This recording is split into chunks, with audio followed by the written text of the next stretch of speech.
দিল্লির প্রধানমন্ত্রীর কার্যালয়ে রাত গভীর। এখানে অবস্থান করা নরেন্দ্র মোদী নিজেকে ভারতের সর্বশ্রেষ্ঠ নেতা হিসেবে দেখাতে চান। গদি মিডিয়ার মাধ্যমে সাধারণ মানুষের মগজ ধোলাই করতে বিজেপির পেছনে কোটি কোটি টাকা ব্যয় করছে বলে অভিযোগ। মোদী জনতাকে মুগ্ধ করেন, বিশ্বকে বোঝান ভারত এক অপ্রতিরোধ্য শক্তি, কিন্তু বাস্তবতা অন্য গল্প বলে। মোদী ভারতের মহান নেতা নন। ইতিহাস তাকে হয়তো মনে করবে এই দেশকে টুকরো টুকরো করার মাস্টার মাইন্ড হিসেবে। ওয়াকফ বোর্ডের সম্পত্তি নিয়ে নতুন আইন পশ্চিমবঙ্গের রাজপথে আগুন জ্বালিয়েছে। মুর্শিদাবাদের গলি রক্তে ভিজেছে, আর মোদীর সাম্প্রদায়িক নীতি ভারতের ঐক্যে গভীর ফাটল তৈরি করছে। এই গল্প সম্পত্তির নয়, এটি বিভেদ, ক্ষমতা আর জনতার ক্রোধের। পশ্চিমবঙ্গের মুর্শিদাবাদে গত সপ্তাহে একটি ঝড় শুরু হয়। কেন্দ্রীয় সরকারের ওয়াকফ বোর্ড সংশোধনী আইনের প্রতিবাদে বিক্ষোভ ছড়িয়ে পড়ে। এই আইন মুসলিম সম্প্রদায়ের দাতব্য সম্পত্তি কেন্দ্রীয় নিয়ন্ত্রণে আনার লক্ষ্যে জারি করা হয়েছে। ভারত জুড়ে ওয়াকফ বোর্ডের 8.7 লাখ সম্পত্তি রয়েছে। এই সম্পত্তি থেকে বছরে 163 কোটি টাকা আয় হয়, যা মুসলিম সম্প্রদায়ের শিক্ষা, স্বাস্থ্য ও কল্যাণে ব্যবহৃত হয়। কেন্দ্র দাবি করছে এই আইন স্বচ্ছতা নিশ্চিত করবে, কিন্তু সমালোচকরা বলছেন এটি মুসলিম সম্পত্তি হস্তগত করার কৌশল। তারা অভিযোগ করেন বিজেপি এই সম্পত্তি তাদের ঘনিষ্ঠ ব্যবসায়ীদের হাতে তুলে দিতে চায়। শপিং মল, প্লাজা ও বাণিজ্যিক প্রকল্পের জন্য এই জমি ব্যবহারের পরিকল্পনা রয়েছে বলে দাবি। পশ্চিমবঙ্গে, যেখানে মুসলিম জনসংখ্যা 27% বেশি, এই আইন তীব্র ক্ষোভের জন্ম দিয়েছে। মোদীর সাম্প্রদায়িক নীতি এই ক্ষোভকে আরও উস্কে দিচ্ছে, যা ভারতের ঐক্যের জন্য হুমকি হয়ে দাঁড়িয়েছে। মুর্শিদাবাদে বিক্ষোভ শান্তিপূর্ণভাবে শুরু হয়, কিন্তু শীঘ্রই তা সহিংসতায় রূপ নেয়। টাইমস অফ ইন্ডিয়ার প্রতিবেদন অনুযায়ী গত সপ্তাহান্তে এই জেলায় 3 জন নিহত হয়েছেন। পুলিশের সঙ্গে বিক্ষোভকারীদের সংঘর্ষে কয়েক ডজন আহত। কলকাতা হাইকোর্টের নির্দেশে কেন্দ্রীয় বাহিনী মোতায়েন করা হয়েছে, কিন্তু অশান্তি থামছে না। মুর্শিদাবাদের গলি থেকে শুরু হওয়া এই আগুন রাজ্যের অন্যান্য অংশে ছড়িয়ে পড়ছে। মুসলিম সম্প্রদায় বলছে এই আইন তাদের ধর্মীয় অধিকারের উপর আঘাত। মুর্শিদাবাদের এক বাসিন্দা গণমাধ্যমে বলেছেন, এই সম্পত্তি আমাদের পূর্বপুরুষের দান, এটি আমাদের সম্প্রদায়ের জন্য। মোদীর নীতি সংখ্যালঘুদের বিরুদ্ধে বিভেদ সৃষ্টি করছে বলে অভিযোগ। এই ক্ষোভ শুধু পশ্চিমবঙ্গে সীমাবদ্ধ নয়, ভারতের অন্যান্য অঞ্চলেও ছড়িয়ে পড়ার আশঙ্কা তৈরি হয়েছে। পশ্চিমবঙ্গের মুখ্যমন্ত্রী মমতা বন্দ্যোপাধ্যায় এই আইনের বিরুদ্ধে কঠোর অবস্থান নিয়েছেন। তিনি ঘোষণা করেছেন পশ্চিমবঙ্গে এই আইন কার্যকর হবে না। এই বক্তব্য কেন্দ্রের বিরুদ্ধে সরাসরি চ্যালেঞ্জ।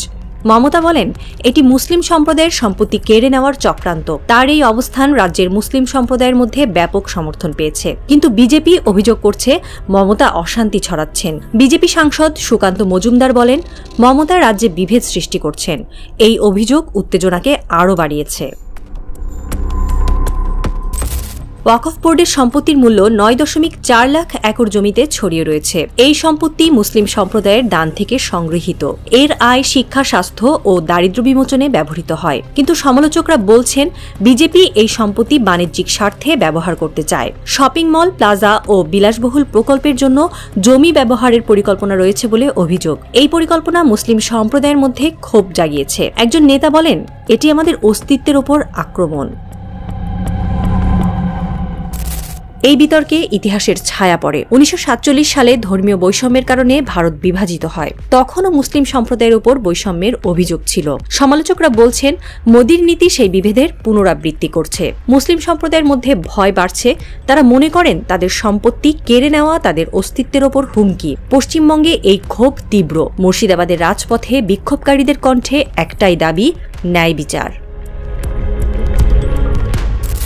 মোদীর সাম্প্রদায়িক রাজনীতি ভারতকে বিভক্তির দ্বার প্রান্তে নিয়ে গেছে। সংখ্যালঘু মুসলিম সম্প্রদায়ের সঙ্গে বিরোধ জমিয়ে ভোট আদায়ের কৌশল এখন মুখ থুবড়ে পড়ছে।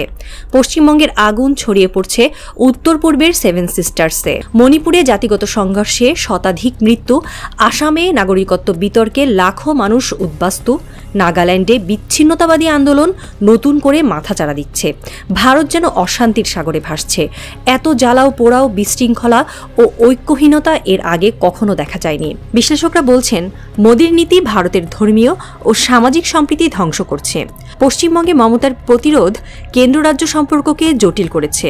দক্ষিণ ভারতের রাজ্যগুলো এই আইনের বিরোধিতা করছে, কিন্তু উত্তর ভারতের রাজ্যগুলোতে এই আইন কার্যকর হওয়ার সম্ভাবনা বাড়ছে। মোদীর বিভেদমূলক নীতি ভারতকে টুকরো টুকরো করার দিন বেশি দূরে নয়। মোদির নীতি ভারতের ঐক্যকে প্রশ্নের মুখে দাঁড় করিয়েছে। বিশ্লেষকরা আশঙ্কা করছেন, মোদির ক্ষমতায় আরও দীর্ঘ সময় থাকলে ভারত আরও বিভক্ত হবে।